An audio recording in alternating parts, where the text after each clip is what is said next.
ආයුබෝවන්. සමහර වෙලාවට අපි දකින සිහින හරිම බියකරුයි.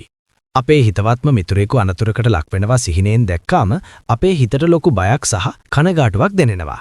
නමුත් ඔබ දන්නවද? සිහින විද්‍යාවේදී සමහර බියකරු සිහින වලින් කියවෙන්නේ අතිශය සුබ පලාපල බව. අද අපි කතා කරන්නේ ඔබ සිහිනෙන් මිතුරෙකු දියේ ගිලෙනවා දුටුවොත් එයින් ඔබේ ජීවිතයට ලැබෙන අමුතුම වාසනාව ගැනයි. ඔබේ මිතුරෙකු දියේ ගිලෙනවා සිහිනෙන් දුටුවා හොත් ඒ සැබෑ ජීවිතයේදීම මිතුරාට සිදුවන අනතුරක් නෙවේ. පැරණි සිහින පලාපල පොතපතට අනුව මෙහි අර්ථය වන්නේ ඔබට ඊටමත් ඉක්මනින් ලොකු ලාභයක් හිමිවන බවයි. මෙම සිහිනෙන් ලැබෙන සුබ පණිවිඩ කිහිපයක් තිබෙනවා. ඔබ බලාපොරොත්තු නොවූ මාර්ගයකින් විශාල මූල්‍යමය වාසියක් ලැබීම. ඔබ කරන ව්‍යාපාරයකින් හෝ රැකියාවකින් විශාල ලාභයක් අත්වීම. යම්කිසි වාසනාවන්ත අවස්ථාවක් ඔබ සොයා පැමිණීම. සිහින විද්‍යාවේදී ජලය කියන්නේ බොහෝ විට හැඟීම් සහ ධනය සංකේතවත් කරන දෙයක්.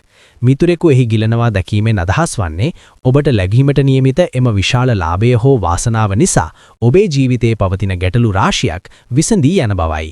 ඒ නිසා මෙවැනි සිහිනයක් දැකීමෙන් බිය නොවී ඔබට ලැබෙන්නට යන එම අලුත් අවස්ථාව ගැන සුබවාදීව හිතන්න. ඉදින් ඔබත් මෙවැනි බියකරුයයි සිතන නමුත් සුබ පලාපල දෙන සිහින දැක තිබෙනවාද? ඔබේ අත්දැකීම් පහලින් කමෙන්ට් කරන්න. මේ වගේ තමත් රහස් සහ පලාපල විස්තර දැනගන්න අපේ গুপ্ত රහස් YouTube channel එක subscribe කරලා දිගටම අපිත් එක්ක රැඳී සිටින්න. අමතක නොකර වීඩියෝ එකට like එකක් දාලා යාළුවන්ටත් බලන්න share කරන්න. ඔබ සැමට වාසනාවන්ත සහ ජයග්‍රාහී දවසක් ප්‍රාර්ථනා කරනවා. බොහොම ස්තුතියි.